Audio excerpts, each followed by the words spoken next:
بسم اللہ الرحمن الرحیم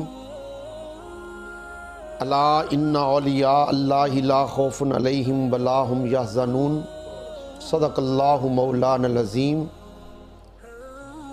شاہ جیلاں تیرے در کی قسم ہم تیری یاد سے جی بہلاتے ہیں، سب غوث کتب ابدال ولی تیرے نام کا صدقہ کھاتے ہیں۔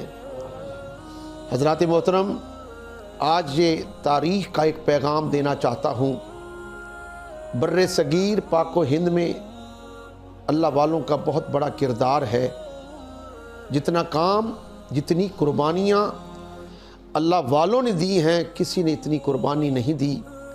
آج اگر ہم مسلمان ہیں، اگر آج ہم دین مصطفیٰ پر عمل کر رہے ہیں، اگر آج ہمارے پاس جو قرآن پاک ہے، ایمان ہے، اسلام ہے، کلمہ ہے، یہ سب کچھ ان بزرگان دین کا صدقہ ہے جنہوں نے محنت کی، مشقت کی۔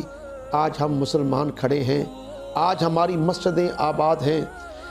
اگر تاریخ پڑھ کر دیکھو، بر صغیر پاک و ہند میں نہ اللہ کے رسول آئے تبلیغ کے لیے، اور نہ ہی خلفائے راشدین حضرت ابو بکر صدیق رضی اللہ تعالیٰ عنہ، حضرت عمر فاروق رضی اللہ تعالیٰ عنہ، حضرت عثمان غنی رضی اللہ تعالیٰ عنہ، حضرت مولا علی مشکل کشا شیر خدا رضی اللہ تعالیٰ عنہ، یہ کوئی بھی یہاں تبلیغ کی غرض سے نہیں آئے۔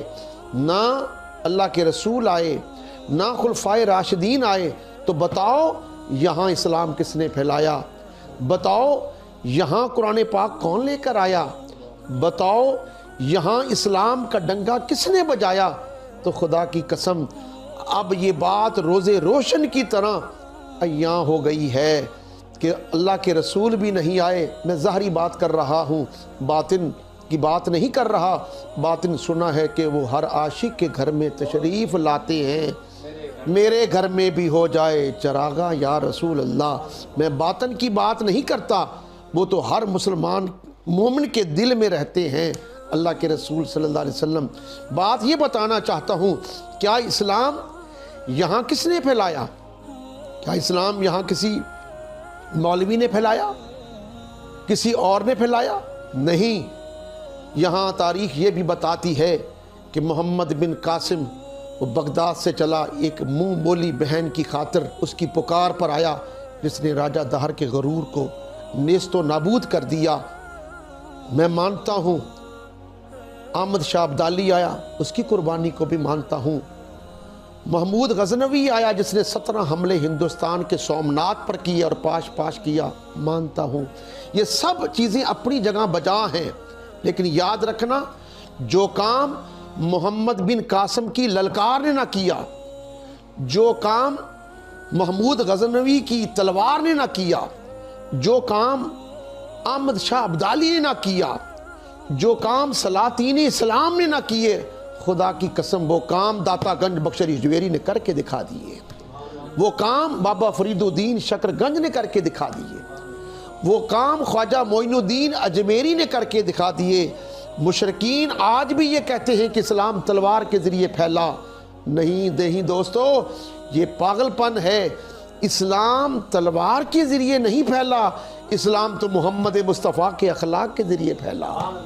آپ وقتی طور پر کسی کو چاقو دکھا کر، کسی کو پستول دکھا کر، وقتی طور پر آپ کسی بات کا اقرار کروا سکتے ہیں، لیکن اس کے دل کو نہیں بدل سکتے۔ جو دل کا بدلنا ہے یہ محمد مصطفیٰ کے قلندروں کا کام ہے، یہ ان درویشوں کا کام ہے۔ دل کی کایا پلٹنی یہ اللہ والوں کا کام ہے، یہ کسی ولی کامل کا کام ہے، یہ درویش کامل کا کام ہے۔ ان لوگوں نے آ کر یہاں اسلام کا ڈنکا بجایا۔ یہاں کچھ نہیں تھا، یہاں کیا تھا؟ ان کے پاس نہ تیر و تلوار تھے، نہ ہتھیار تھے۔ یہ مسلوں پر سوار ہو کر آئے، لیکن آ کر انہوں نے ثابت کر دیا، بھوک کو برداشت کیا، پیاس کو برداشت کیا۔ کس کی خاطر؟ اسلام کی خاطر، قرآن کی خاطر، ایمان کی خاطر۔ آج مسلمانوں، گھر گھر میں جو اسلام ہے، گھر گھر میں قرآن پاک کی تلاوت ہو رہی ہے۔ آج ہم مسلمان ہیں، ہماری مسجدیں آباد ہیں۔ کن کی وجہ سے آباد ہیں؟ ان اللہ والوں کی وجہ سے آباد ہیں. انہوں نے سب کچھ برداشت کر کے اسلام کا پرچار کیا. آج ہم مسلمان بن کر آپ کے سامنے کھڑے ہیں.